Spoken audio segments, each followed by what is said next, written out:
जी अस्सलाम वालेकुम। HTML की प्रोग्रामिंग स्टार्ट करने से पहले हमें कुछ टूल्स हैं जो कि अपने सिस्टम में चाहिए होते हैं, जिनकी मदद से हम कोड कर सकें, जिनको एक ज़ुबान में IDE भी कहा जाता है, जिनका मकसद ये होता है कि आप जो भी कोड लिखें अपने सिस्टम पे, अपने लैपटॉप पे, अपने कंप्यूटर पे, तो वो उनको सेव कर पाएँ, फाइल्स को एडिट कर सकें, डिलीट कर पाएँ। मेरे केस में मैं जो यूज़ करता हूँ ज़्यादातर वो है विजुअल स्टूडियो कोड।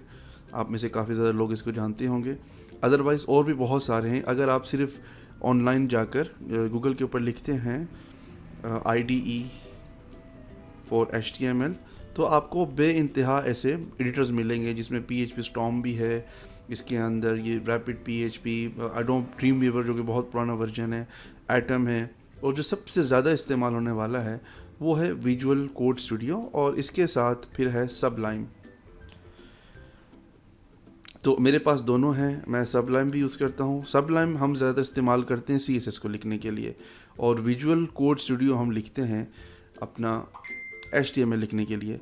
तो हम यहाँ पर अब देख लेते हैं कि विजुअल कोड स्टूडियो हमने डाउनलोड कैसे करना है। तो सिंपली आप यहाँ पे लिखें VS कोड, और इसके बाद इसको लिख लें डाउनलोड। तो आप देख सकते हैं ये वेबसाइट ओपन हो चुकी है विजुअल कोड स्टूडियो की। इसको ओपन करने के बाद यहाँ पे आ जाएं, और यहाँ पे आके आप देख सकते हैं ऑप्शन है। अब जो भी सिस्टम आप यूज़ कर रहे हैं, चाहे वो मैक है, चाहे वो विंडोज़ है या लिनक्स है, जो भी है उसके हिसाब से आप जो आपका सिस्टम है उसके बेस के ऊपर आप अपना विजुअल कोड स्टूडियो डाउनलोड कर लें। डाउनलोड करने के बाद आप उसको सिस्टम में इंस्टॉल कर लें। इसी तरह से सबलाइम जो है वो भी आप इंस्टॉल कर लें। इंस्टॉल करने के बाद आप उसको ओपन कर सकते हैं। ओपन करने के बाद ये इस तरह से आपके पास ये चल जाता है। अब हम बढ़ते हैं अपनी कोडिंग की तरफ, जहाँ पर हमने सबसे पहले एक फ़ोल्डर बनाना है अपने डेस्कटॉप के ऊपर। अभी हम सिर्फ HTML में काम करेंगे, अगले वीडियो में हम CSS के ऊपर बात करेंगे। अब यहाँ पे हमने एक फ़ोल्डर बनाना है, और इस फ़ोल्डर का हम कोई भी नाम लिख देते हैं। लेट्स से हम लिखते हैं वेबसाइट, और इसको हम यहाँ पे रख देते हैं। अब हम आते हैं अपने विजुअल कोड के अंदर, और यहाँ ऊपर आपने फाइल से देखना है, और यहाँ पे आपने प्रोजेक्ट को ओपन करना है। तो यहाँ से हम ओपन फोल्डर के ऑप्शन पे क्लिक करके डेस्कटॉप पर आ जाते हैं, और यहाँ पे हमने वेबसाइट को सिलेक्ट कर लिया। सिलेक्ट करने के बाद हमारे पास ये रिफ़्रेश होगा एक बार, और दोबारा ये ओपन हो जाएगा। यहाँ पे आप इसको ट्रस्ट पे क्लिक कर दें कि आप इस फोल्डर पे ट्रस्ट करते हैं। अब हमारे पास ये फोल्डर यहाँ पे ओपन हो चुका है। यहाँ पे क्लिक करें, और यहाँ पे न्यू फाइल पे क्लिक करने के बाद यहाँ पे लिखें index.html, और इस तरह हमारे पास यहाँ पे राइट साइड के ऊपर हमारे पास जो एडिटर है वो ओपन हो चुका है, जहाँ पे हमने कोडिंग लिखनी है, और ये हमारी फ़ाइल है। अब हम जाके देखते हैं फोल्डर के अंदर, तो हमें नज़र आएगा index.html की फ़ाइल हमारे सिस्टम के अंदर बन चुकी हुई है। इसको अगर आप डबल क्लिक करेंगे तो ये आपका ब्राउज़र ओपन कर देगा इस तरह से। अब इसके अंदर हम कोई भी कोड करेंगे और इसको हम रिफ़्रेश करेंगे, तो हमारा जितना भी HTML का कोड है या जो भी हम एलिमेंट वहाँ पे डिज़ाइन करेंगे, डेवलप करेंगे, वो सारे इस पेज के अंदर हमें शो हो जाएंगे। फिर उनको आगे हम CSS से, जावास्क्रिप्ट से एनिमेट भी करेंगे, उनके अंदर कलर्स, लेआउट, डिज़ाइनिंग, वो सब चीज़ें करेंगे। बस सबसे पहले HTML की जो कोडिंग है, जो HTML के एलिमेंट्स हैं, उनको सीखना बहुत ज़रूरी है। तो अब हम लिखते हैं अपना HTML। यहाँ पे आ जाएं वापस अपने कोड एडिटर के ऊपर, और यहाँ पे HTML में जो सबसे पहले जो लाइन हमने लिखनी होती है ना, वो होती है इस तरह से, ब्रैकेट दिया आपने, और आपने इंक्लिमिनेशन मार्क दिया, और आपने लिखना होता है डॉक टाइप। डॉक टाइप के बाद आपने लिखना होता है HTML, और आगे आपने इसको क्लोज़ कर देना है इस तरह से। ये आप देख सकते हैं, ये यहाँ पे मैंने इसको ओपन किया, फिर इंक्लिमिनेशन और ये वाला आइकन दिया, और इंक्लिमेशन वाला, और उसके बाद डॉक टाइप, और फिर उसके बाद HTML लिखा, और फिर मैंने इसको बंद कर दिया। ये हम लिखते हैं सबसे पहले इसलिए ताकि हमारा जो ब्राउज़र है जहाँ पे ये फ़ाइल रन होनी होती है, इस ब्राउज़र को हम बता सकें कि हमारे पास जो कोड हम लिख रहे हैं वो HTML के कौन से वर्जन का है। लेट्स से कि मैं अगर यहाँ पे ब्राउज़र के ऊपर कंट्रोल और U प्रेस करूँ, तो आप देख सकते हैं ये मेरा कोड यहाँ पे आपको नज़र आ रहा है, जो कोड मैंने यहाँ पे लिखा हुआ है। तो जितना भी हम कोड लिखते हैं वो ब्राउज़र में एग्जीक्यूट होता है। ब्राउज़र उस सारे कोड को रीड करता है, और रीड करने के बाद उसको रेंडर करता है। रेंडर करने के बाद हमें वो सारा एलिमेंट्स यहाँ पे शो हो जाते हैं। अच्छा, इसी के साथ हमने जितना भी अपना कोड लिखना है, उस कोड के साथ हम कमेंटिंग भी कर सकते हैं। जैसे कि मैं यहाँ पे नीचे आकर के अगेन ये इस तरह से इंक्लिमिनेशन पर दूंगा, और डबल डैश देके मैंने इसको, अब इसके अंदर मैंने जितना कुछ भी लिखना है ना, जैसे कि कोई भी मैंने कोड के ऊपर कोई कमेंट लिखना है किसी भी तरह का, ये हमारे ब्राउज़र में जो कमेंट्स हैं ये एग्जीक्यूट नहीं होते, हमारा ब्राउज़र इसको रीड नहीं करता ना इसको वो रेंडर करता है। तो लेट्स से कि मैं अपने किसी भी एक कोड के ऊपर लिख लेता हूँ कि जी this is my testing code, और मैं इसको सेव करता हूँ। तो अगेन ये भी ब्राउज़र के अंदर रेंडर नहीं होगा, बेशक यहाँ पे ये आ जाएगा कंट्रोल यू जो हमने किया था कोड देखने के लिए, इसको जब हम रिफ़्रेश करेंगे यहाँ पे कुछ भी नहीं आएगा। बट हम कोई भी जब लफ्ज़ लिखेंगे, लेट्स से मैं लिखता हूँ कासिम और यहाँ पे आता हूँ और इसको रिफ़्रेश करता हूँ, तो आप देख सकते हैं यहाँ पे ये कासिम आ चुका हुआ है। बट ये कोड एग्जीक्यूट नहीं होगा ब्राउज़र में, ये भी ब्राउज़र के अंदर रेंडर नहीं होगा। ब्राउज़र को ये बताने के लिए, ये भी ब्राउज़र को बताने के लिए कि इसके अंदर जो कोड हमने लिखा है वो तमाम का तमाम कोड हमारा कमेंट है, वो हम किसी भी अपने कोड के ऊपर लिख सकते हैं मज़ीद उस कोड को समझने के लिए। तो अब हम इसको भी डिलीट कर देते हैं, आगे बढ़ते हैं। अब सबसे पहले जो हमने डॉक टाइप के बाद लिखना होता है वो होता है आपका HTML, और इसके अंदर आपने लिखना होता है लैंग। अगर आप लैंग नहीं भी लिखते तो कोई मसला नहीं, अगेन ये भी ब्राउज़र को बताने के लिए कि इसके अंदर जो लैंग्वेज आप इस्तेमाल करने वाले हैं वो कौन सी लैंग्वेज होगी, इंग्लिश होगी, ये प्रोग्रामिंग लैंग्वेज की बात नहीं कर रहा, जो ज़ुबान है हमारी, ताकि ब्राउज़र उसको अच्छे से रेंडर कर सके। तो इसको हम मेरे केस में मैं इसको हटा देता हूँ। अगर आप इसको देते भी हैं तो बहुत अच्छी बात है, अगर नहीं देते तो ब्राउज़र बाय डिफ़ॉल्ट उसको इंग्लिश ही कंसिडर करेगा। ये ऑटोमेटिकली जो भी उसका टूल है, जो भी उसका एडन है, उसकी बेस के ऊपर वो उसको रीड कर लेगा। इसके बाद हमें एक और टैग देना होता है। अच्छा, ये बात याद रखिएगा, डॉक टाइप के अलावा जितना भी हमारा कोड इसके अंदर हमने लिखना है वो तमाम का तमाम सारा कोड हमारा हमेशा इस तरह से ओपन होगा, और फिर एक स्लैश के साथ हमने सेम कोड को, सेम एट्रीब्यूट, सेम टैग को क्लोज करना होता है। ये बहुत ज़रूरी है, इसको ओपनिंग और क्लोजिंग कहते हैं। और इसके अंदर जो हम, जिस तरह पहले वीडियो में आपने देखा होगा, मैंने बताया था, अगर इसके अंदर हम कुछ लिखते हैं तो वो इसका चाइल्ड कंसीडर होगा। जैसे कि अब HTML के अंदर हम जितने भी एट्रीब्यूट्स लिखेंगे वो HTML के चाइल्ड कंसीडर होंगे, ये HTML पेरेंट कंसीडर होगा। अब हम आगे बढ़ते हैं। अब मैं आपको वो कोड बता रहा हूँ जो कि इनिशियली आप कोई भी पेज बनाते हैं HTML का, आपको ये कोड लिखने ही पड़ते हैं। अब हम यहाँ पे आ जाते हैं और इसके बाद हमने लिखना होता है हेड। ये इस तरह से आपने हेड लिखा, और अगेन आपको हेड क्लोज भी करना होता है इस तरह से, ठीक है। हमने हेड बना। अब हेड का मतलब ये है कि ये वाला जो पार्ट है हेड वाला, ये आपका सिर्फ ब्राउज़र के अंदर अगेन लोड होना है, यहाँ पे ऊपर, जिसने आपके ब्राउज़र के अंदर कहीं पे भी रेंडर नहीं होना, आपको कहीं पे भी शो नहीं होगा कि ये आपने जो हेड लिखा है किस लिए लिखा है।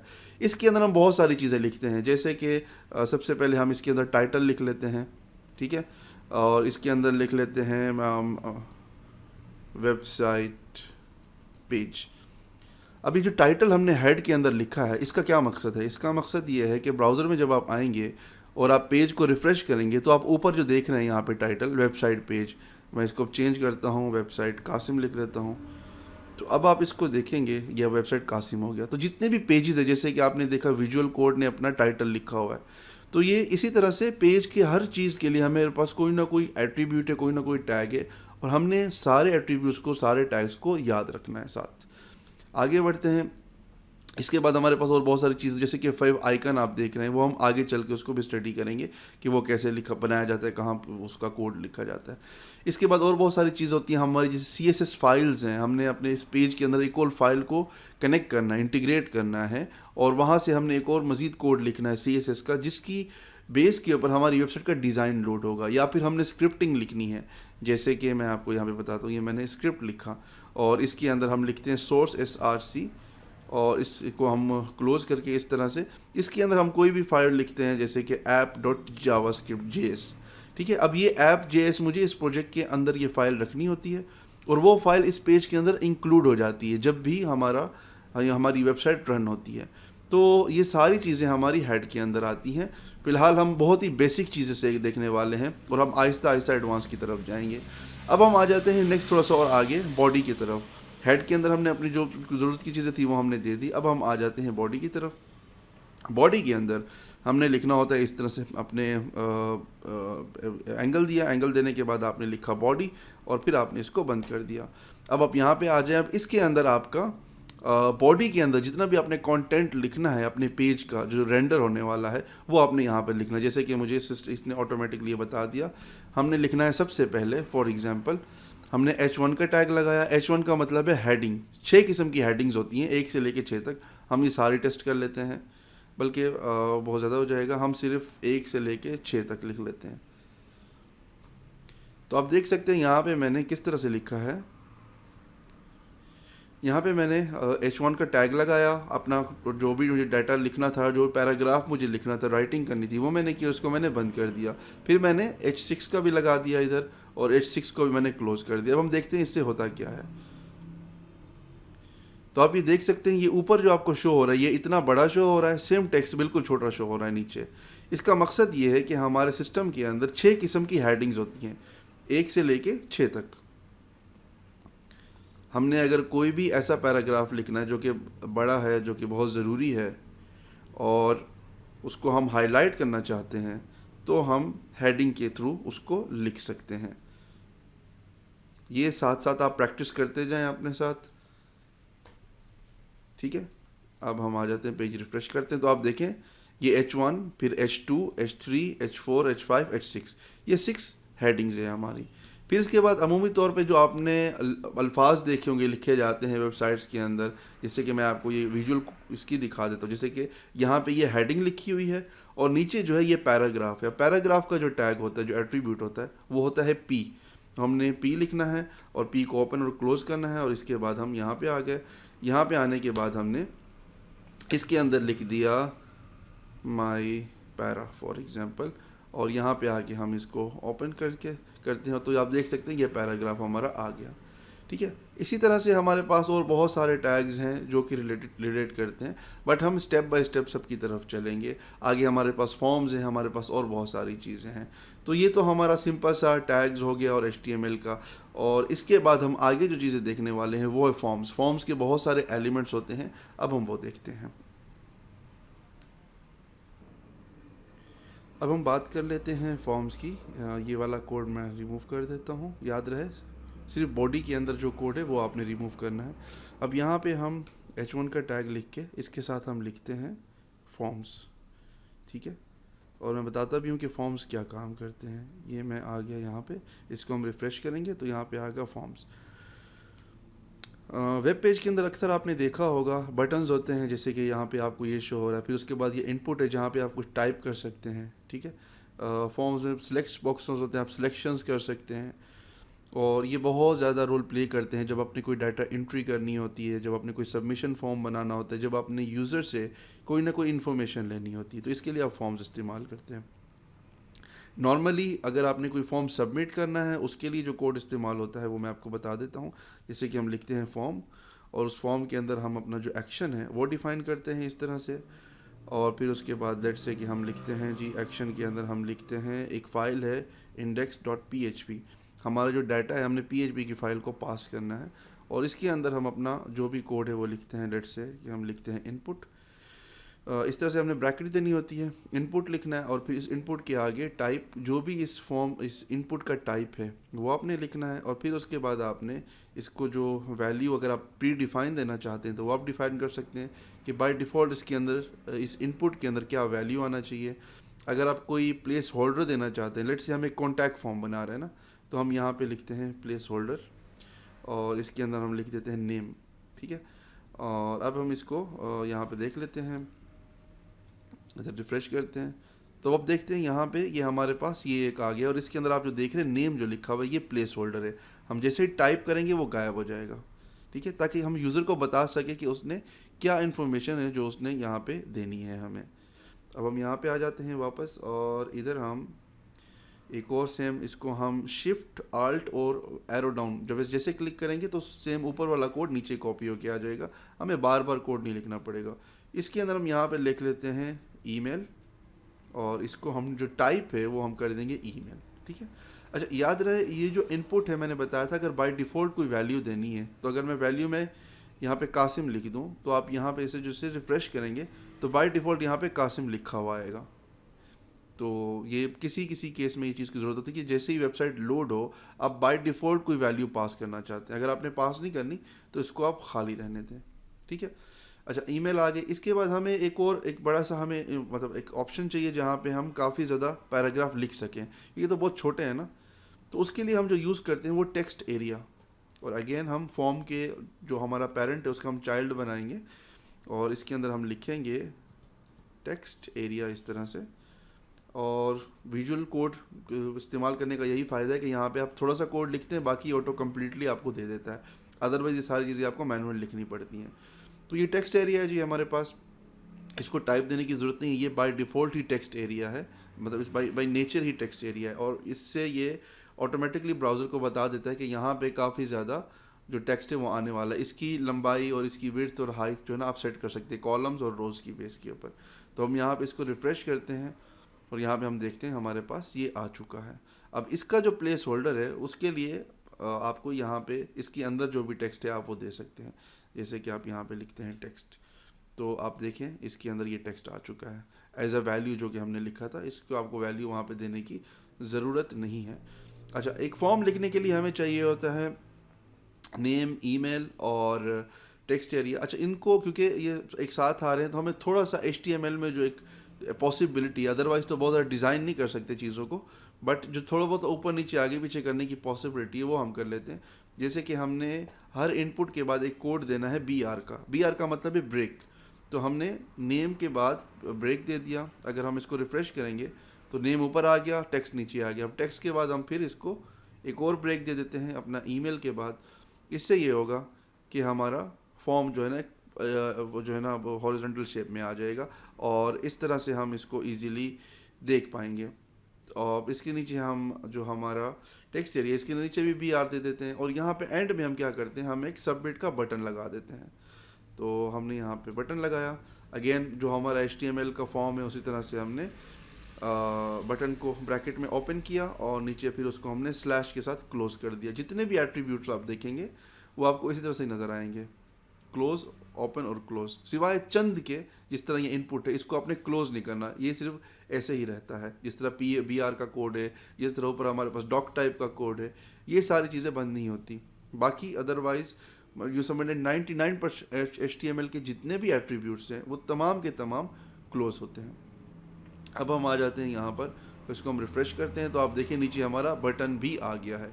तो अमूमी तौर पे आपने वेबसाइट्स में देखा होगा जहाँ पे आप एक कॉन्टैक्ट फॉर्म में जाते हैं, बल्कि हम ऊपर लिख भी लेते हैं कॉन्टैक्ट फॉर्म, ठीक है। आपने अक्सर वेबसाइट में देखा होगा जहाँ पे आप जाके अपना नाम लिखते हैं, फिर अपना ईमेल देते हैं और उसके बाद आप अपना जो मैसेज होता है वो आप लिखते हैं और उसके बाद आप क्लिक करके डाटा को सेंड कर देते हैं। अच्छा, अब क्योंकि मैंने इसके ऊपर फॉर्म का टैग लगा दिया है, यहाँ पे आप देख सकते हैं एक्शन के अंदर, और इसको हमने मेथड भी देना होता है। हमारे पास काफ़ी ज़्यादा मेथड होते हैं, पोस्ट एक मेथड होता है और हमारे पास गेट का मेथड होता है, ठीक है। अमूमी तौर पे ज़्यादातर पोस्ट इस्तेमाल होता है। इसके ऊपर क्या होता है कि डाटा पोस्ट होता है, आपका जब भी डाटा आप सबमिट करते हैं वो ऊपर URL में नहीं आता और ये काफ़ी सिक्योर रहता है आपका डाटा, जो भी आप अपने फॉर्म से गैदर करके आगे पेज पे भेज रहे होते हैं। तो ये बेसिक थी कुछ फॉर्म्स की। मज़ीद हम कुछ और एक्सप्लोर कर लेते हैं और क्या क्या इनपुट्स अवेलेबल होते हैं। अब हम इस फॉर्म को हटा देते हैं और अब यहाँ पे हम लिख लेते हैं लेट्स से इनपुट टाइप्स, ठीक है। अब हम देख लेते हैं कि इनपुट के अंदर कितने ज़्यादा टाइप्स हैं। सबसे पहले हम लिखते हैं सिंपल वाला इनपुट जिसमें हमने टेक्स्ट लिखा था, ठीक है। इसकी बेस के ऊपर जो है ना सिंपल एक इनपुट आएगा, ये इस तरह से ये आ गया। अब हम आगे बढ़ते हैं, एक और इनपुट लिखते हैं जिसमें हमने ईमेल लिख दिया है, ठीक है। इनपुट टाइप ईमेल है। अब कोई भी जब ये इनपुट लगाएगा तो उसको इसके अंदर ईमेल लिखनी पड़ेगी, अदरवाइज फॉर्म सबमिट ही नहीं होगा, उसको एरर देगा। फिर आगे बढ़ते हैं, हमारे पास हम यहाँ पे लिख देते हैं टाइप में कलर। तो अब क्या होगा कि जब इस पर आप क्लिक करेंगे तो ये कलर आ गया। अब आप देख सकते हैं ये इस तरह से कलर आ गया हमारे पास, ठीक है। और बढ़ते हैं आगे, हमारे पास इनपुट में हम लिख सकते हैं नंबर, ठीक है। इसको हम रिफ़्रेश करेंगे तो जब भी इसमें हम कुछ टेक्स्ट लिखेंगे तो ये टाइप ही नहीं होगा, अगर हम नंबर लिखेंगे तो सिर्फ टाइप होगा, ठीक है। ये एक वैलिडेशन टाइप आ गई। उसके बाद हमारे पास आ जाता है जी पासवर्ड, ठीक है। आपने जब भी कहीं पे कोई लॉगिन का फॉर्म देखा होगा किसी वेबसाइट में, तो जब आप उसके अंदर अपना डाटा एंटर करते हैं, जैसे कि मैं कुछ भी टाइप करूँगा तो आप देखेंगे स्टार्स की शेप में या एक बुलेट की शेप में आ रहा है, जिसमें आपका डाटा सिक्योर हो जाता है और कोई भी इसको देख नहीं सकता, ठीक है। इसी तरह से और भी बहुत सारे हमारे पास इनपुट्स के हैं, ये हम वन बाय वन मैं कोशिश करूँगा कि एक डॉक्यूमेंट शेयर कर दूँ इस वीडियो के साथ जिसमें वो सारे एलिमेंट्स आपको मिल जाएँ, ठीक है। अब हमने आगे देखा था, अच्छा हमारे पास एक और इनपुट के अलावा एट्रीब्यूट है जिससे हम अक्सर आपने लिंक्स देखी होंगी, इसको अब हम रिमूव कर देते हैं और अब हम देख लेते हैं href। अच्छा, href का मतलब होता है जी कि आपने कोई भी एक टेक्स्ट लिखा, लेट्स से कि हमने एक पैराग्राफ लिखा और इसमें हम लिखते हैं क्लिक हेयर, ठीक है। और आपने अक्सर देखा होगा जब इस पर कोई क्लिक करेगा तो कुछ भी नहीं होगा। क्लिक करने का मतलब हम अगर चाहते हैं इस पर जिसे कोई क्लिक करे तो लेट से गूगल की वेबसाइट ओपन हो जाए या कोई भी एक पेज ओपन हो जाए या हमारी वेबसाइट का जो अभी इंडेक्स के पेज पर है हम एक और पेज में चले जाएं। चले हम एक और पेज बना लेते हैं यहाँ पे और इस पेज का नाम लिख लेते हैं about.html, ठीक है। यहाँ पे अबाउट में आ गया, ये हमारा इंडेक्स है और इसको हम कॉपी करते हैं और इसको हम लिख लेते हैं होम। इसको हमने कॉपी किया और इधर हमने कर दिया,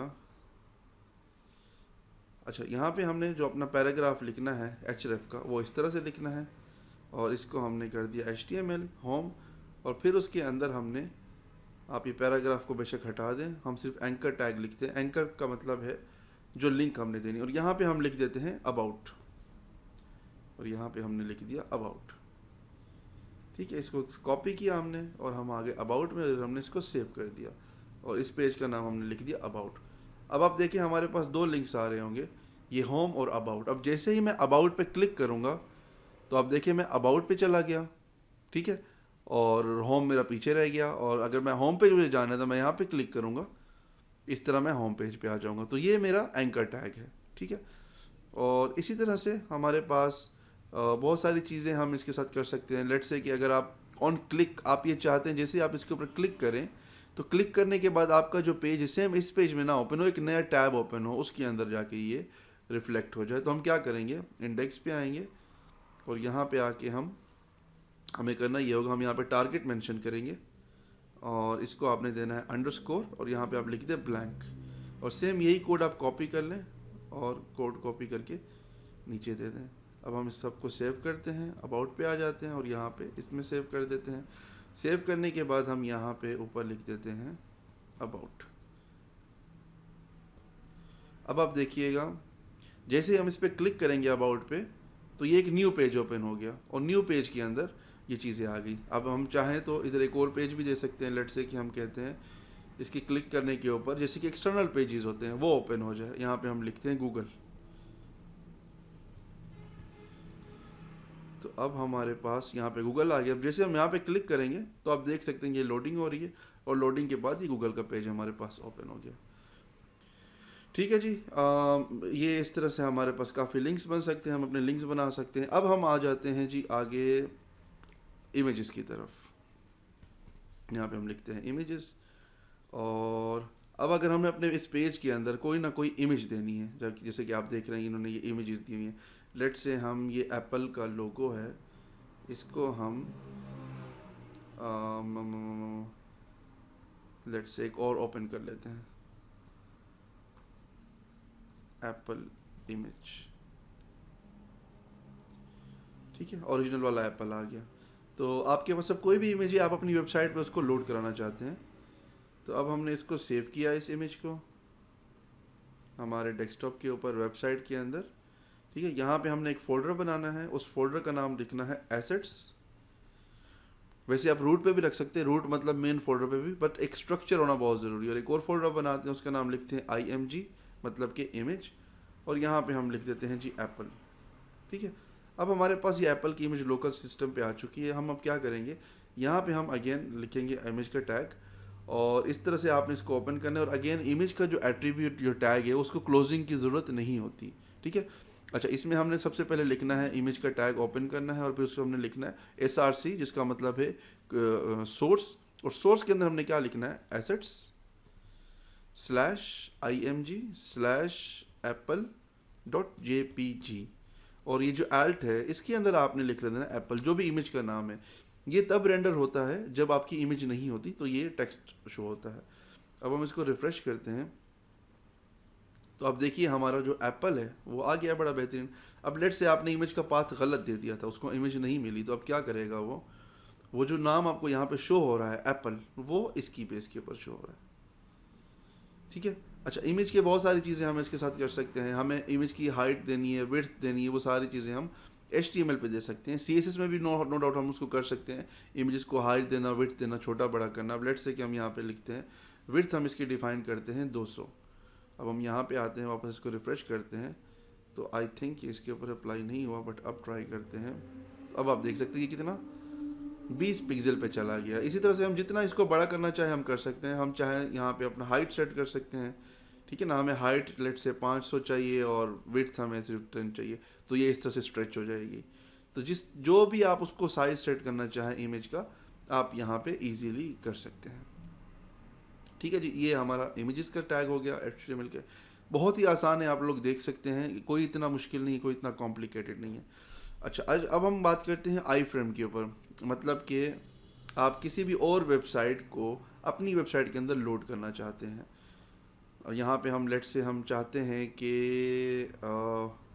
ये मेरी ही वेबसाइट है phptravels.com, इसका मैं URL कॉपी कर लेता हूँ और मैं चाहता हूँ कि ये PHP Travels यहाँ पे मेरे लोकल जो सिस्टम है, जो मैं अभी वेबसाइट बना रहा हूँ, ये वहाँ पे लोड हो जाए। तो ये एक आई फ्रेम के बेस के ऊपर हमने इसको यूज़ करना होता है।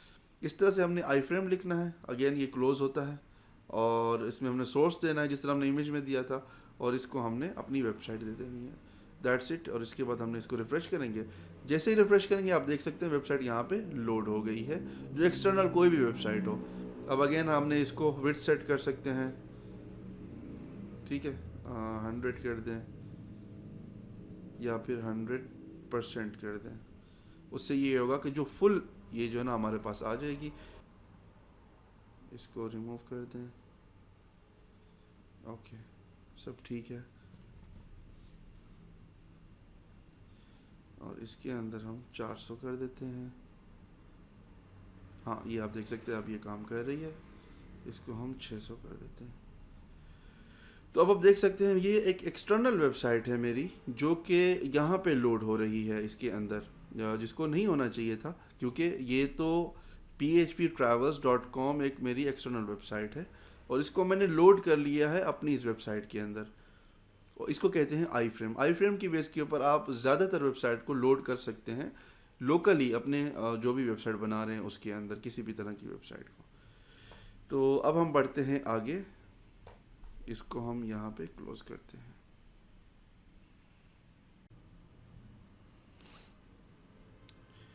अच्छा जी, तो अब हम मज़ीद आगे बढ़ते हैं। हमारे पास कुछ और फॉर्म्स के एलिमेंट्स हैं, हम उनको देख लेते हैं।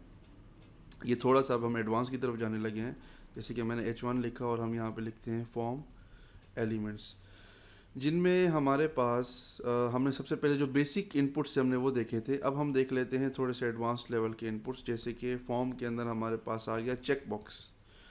तो आप देखें, हमने अक्सर वेबसाइट के अंदर देखे होंगे जहाँ पे हमारे पास चेक बॉक्सेस होते हैं, जहाँ पे आप लोग को कोई ना कोई ऑप्शन सेलेक्ट करना होता है। अब हम यहाँ पे आ जाते हैं हमारे पेज के ऊपर और यहाँ पे हम इसको रिफ़्रेश करते हैं। तो इसमें आप देखिए आपके पास ये सारे चेक बॉक्सेस आ गए, ये अभी अभी हमने जो लगाए हैं। बाज़ औक़ात आपके पास कुछ ऑप्शंस होती हैं, जैसे कि मैं अभी आपको दिखाता हूँ। हम लगाते हैं एक लेबल का टैग, ये भी एक HTML का ही एट्रीब्यूट है, और इस लेबल को हम लिखते हैं ऑप्शन 1। फिर इसके अंदर हम लिखते हैं इनपुट और इसका लिखते हैं हम चेक बॉक्स, और इसको हम देते हैं ID। और अगेन ये ID होगी हमारे ऑप्शन 1 की, ताकि जब लेबल पे क्लिक करें तो ऑटोमेटिकली चेक बॉक्स क्लिक हो जाए, ठीक है। और यहाँ पे हम नीचे हम लिख देते हैं ऑप्शन 1। इसी तरह से हम इसी कोड को कॉपी कर लेते हैं और कॉपी करने के बाद हम इसको 2 से 3 बार पेस्ट कर देते हैं, ये 1 और 3, ठीक है। अब यहाँ पे 1 है और फिर इसको हम 2 कर देते हैं, इसको ऑप्शन 1 रहने देना है, ये ऑप्शन 2 हो जाएगा और ये ऑप्शन 2 हो जाएगा, ये ऑप्शन 3 हो जाएगा, ये ऑप्शन 3 और अगेन ये ऑप्शन 3। अब आप देखिएगा यहाँ पर हमारे पेज पे हमारे पास ऑप्शन 1 2 3 आ रहा है। अब जैसे हमने 1 पे क्लिक किया टेक्स्ट के ऊपर तो आप देखें ये सिलेक्ट हो गया, 3 के टेक्स्ट के ऊपर क्लिक किया तो ये सिलेक्ट हो गया। बाज़ औक़ात आपने इस तरह के ऑप्शंस देखे होंगे। अब इस तरह से बाज़ औक़ात ये भी होता है कि आपके पास आते हैं रेडियो बॉक्सेस, वो मैं आपको दिखा देता हूँ वो कैसे काम करते हैं। ये रेडियो हो गया हमारे पास, चेक बॉक्सेस, बल्कि इसी को हम नीचे कॉपी पेस्ट कर लेते हैं। ये हम नीचे आ गए और इसको हमने कर दिया रेडियो बटन, और इसको हम देखते हैं तो ये हमारे पास ये रेडियो का ऑप्शन आ गया। अच्छा सॉरी, क्योंकि वो नाम सेम है तो वो चलेगा नहीं, हमें इसको ख़त्म करना पड़ेगा या फिर हमें नाम चेंज करने पड़ेंगे। जैसे 1 2 3 ऑप्शन था, हम 4 5 6 कर सकते हैं या फिर रेडियो 1 2 3 कर सकते हैं। अदरवाइज इसके क्लिक के ऊपर वो काम करेगा। अब हम इसको रिफ़्रेश कर लेते हैं, उसको हमने हटा दिया तो अब आप देख सकते हैं हमारे पास ये रेडियो का बटन आ गया है। अच्छा, हमारे पास अक्सर ये होता है कि रेडियो का कोई एक बॉक्स हमने सेलेक्ट करना है। सिनेरियो होते हैं ना, जब वो वेब साइट डिज़ाइन करते हैं तो आपके पास लॉजिक बनते हैं डिफरेंट किस्म के, हर लॉजिक पे कोई ना कोई ऑप्शन आपको देना होता है। क्लाइंट कहता है मेरे पास 5 6 ऑप्शन हैं, हम चाहते हैं यूज़र सिर्फ एक ऑप्शन सेलेक्ट करे।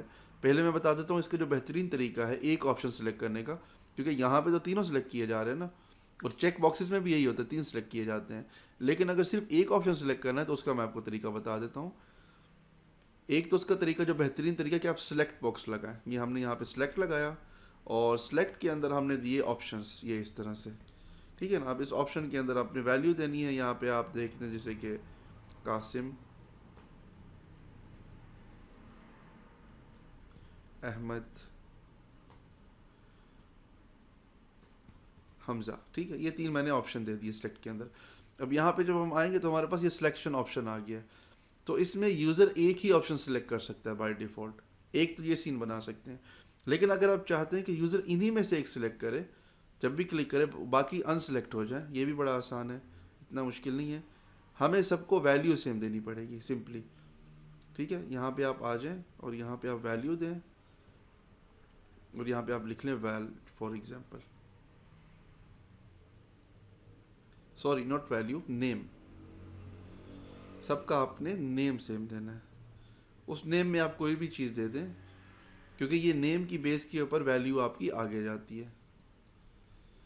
अब हम इसको रिफ़्रेश करते हैं। आई होप कि हाँ जी, ये आप देख सकते हैं। अब क्योंकि सबका जो नेम है ना वो बिल्कुल सेम है, तो इनमें से कोई एक ही सिलेक्ट हो पाएगा, सब सिलेक्ट हो ही नहीं पाएंगे, ठीक है जी। ये हमारे सिंपल से थोड़े से, और मैंने कहा एडवांस लेवल के हमारे जो ऑप्शंस है HTML के वो भी हम साथ में देख लें। अब हम मज़ीद थोड़ा सा और काम करते हैं डाटा को शो करने के बारे में। जैसे कि हमारे पास लिस्ट व्यू है।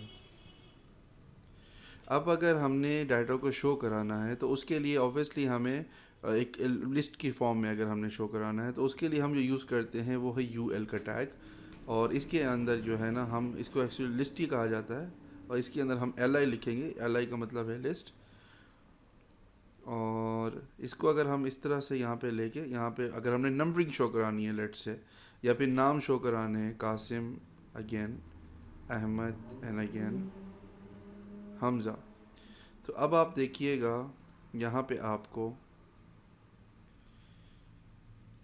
लिस्ट व्यू में शो होगा। ये आप देख सकते हैं, साथ में बुलेट्स भी शो हो रहे हैं। और अगर आप चाहते हैं यहाँ पे नंबर्स आ जाए ऑटोमेटिकली 1 2 3, आपको नंबर्स लिखने भी ना पड़े, जैसे लिस्ट बढ़ती जाए ऑटोमेटिकली, तो आप इसको सिंपली UL को OL कर दें। अगेन आप इसको कस्टमाइज़ भी कर सकते हैं, स्टाइल्स वगैरह सब चीज़ें। अब आप देख सकते हैं यहाँ पे 1 2 3 ये ऑटोमेटिकली आ गई, और जैसे ये लिस्ट बढ़ती जाएगी, डाटा बढ़ेगा, ऑटोमेटिकली साथ में ये नंबर भी आ जाएगा, ठीक है। तो आप इसको इजीली यहाँ पे दे सकते हैं। अच्छा, इसके बाद हम आगे बढ़ते हैं। लिस्ट के बाद हमारे पास जो सबसे ज़्यादा चीज़ें इस्तेमाल होती हैं उनमें से होती है टेबल, ठीक है। अगर आप टेबल शो कराना चाहते हैं, मतलब मल्टीपल आपके पास रोज़ हैं, कॉलम्स हैं, और उसमें आप डेटा शो कराना चाहते हैं, तो उसके लिए हम अब टेबल बनाने जा रहे हैं। इसको हम रिमूव कर देते हैं, पेज रिफ़्रेश करते हैं, ये हमारा टेबल का हैशटैग आ गया।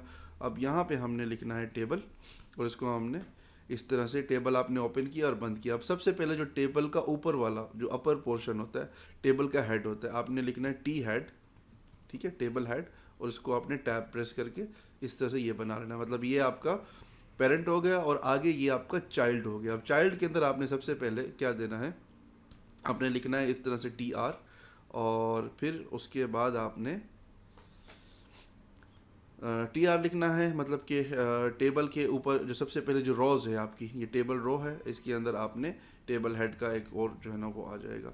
अब यहाँ पे हम इसको रिफ़्रेश कर लेते हैं तो आप देख सकते हैं यहाँ पे नेम आ गई और एज आ गई, और हम यहाँ पे एक और कुछ लिख लेते हैं, लेट्स से कि ईमेल लिख लेते हैं, नेम, ईमेल और एज, ठीक है। ये हमारी टेबल का जो हेड का डाटा है। अब इसके नीचे हमने जो मज़ीद डाटा देना है वो टेबल बॉडी के अंदर आएगा। अब इसके हम यहाँ पे आ जाते हैं और यहाँ पे हम लिखते हैं टी बॉडी, उसको बंद करके क्लोज कर लिया, और अगेन इसको भी हमने सेम उसी तरह से करना है, और नीचे इसको आप टी आर कर लें, टेबल रो, और यहाँ पे कासिम और उसका ईमेल और फिर एज आ जाएगी। सो लेट्स से कासिम की ईमेल है kasim@kasim.com, और कासिम की एज है 40 ईयर्स, ठीक है। और इसको हम रिफ़्रेश करते हैं तो आप देख सकते हैं ये ऊपर नाम, फिर नीचे नाम, नेम के अंदर नाम आ गया, फिर ऊपर ईमेल, यहाँ पे आप देख सकते हैं, फिर ऊपर ईमेल, फिर नीचे ईमेल आ गया, फिर उसके बाद एज आ गई। अब अगर हम इसको थोड़ा सा स्पेसेस देना चाहें ना, हम यहाँ पे विड्थ दे सकते हैं इस तरह से। लेट्स से कि हमने नाम को देना है 200 पिक्सल, तो यहाँ पे हम देख सकते हैं ये नाम को 200 पिक्सल मिल गया, जो कि काफ़ी ज़्यादा है, तो हम इसको कम कर देते हैं ताकि हमारी जो स्टाइलिंग है, हम HTML पे जितनी भी स्टाइलिंग कर सकें वो हम कर लें। अब आप देख सकते हैं ये काफ़ी बेहतर हो गया। अगेन हम यही विड्थ दे देते हैं ईमेल को भी और एज को भी, ताकि जो डाटा है वो सेचुरेट हो जाए ईजीली और सही से हमें शो हो। और फिर इसके बाद हम क्या करते हैं, यहाँ पे हम स्टाइलिंग दे सकते हैं, बट स्टाइलिंग हम नेक्स्ट वीडियो में देंगे। चले अब फ़िलहाल हम इतना ही कर लेते हैं। तो अब ये देख सकते हैं कि ये यहाँ पे आ गया, और ये सारी चीज़ें यहाँ पे, इसको हम कम कर देते हैं क्योंकि एज बहुत आगे चली गई है। इसको हम 20 कर देते हैं ताकि ये उसके हिसाब से सही रहे, और इसको हम मज़ीद 150 कर देते हैं। तो अब आप देख सकते हैं ये बिल्कुल सही आ गया। अच्छा, अब इसके नीचे जितना भी डाटा है ना वो आपका टेबल रो रिपीट होगी और कोई भी चीज़ रिपीट नहीं होगी। मतलब कि हम यहाँ पे अगर कर रहे हैं, ये मज़ीद हमने डाटा ऐड करना है,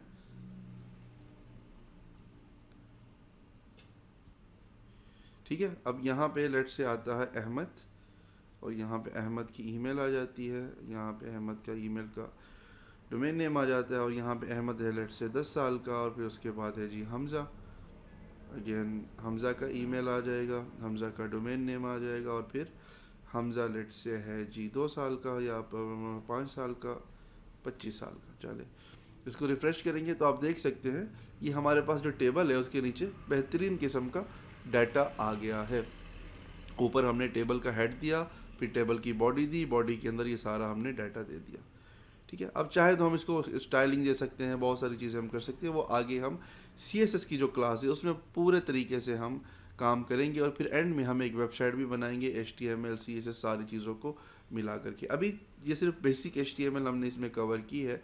अगर आप HTML को बहुत अच्छे से प्रैक्टिस करना चाहते हैं तो मैं हाईली रिकमेंड करूँगा कि आप W3 स्कूल्स पे जाएं, या आप सिंपली लिखें गूगल के ऊपर W3 स्कूल्स, और यहाँ पर आकर के आप इसकी वेबसाइट पे आ जाएं मेन पर, और यहाँ पे ट्यूटोरियल्स में आपके पास HTML का ट्यूटोरियल है।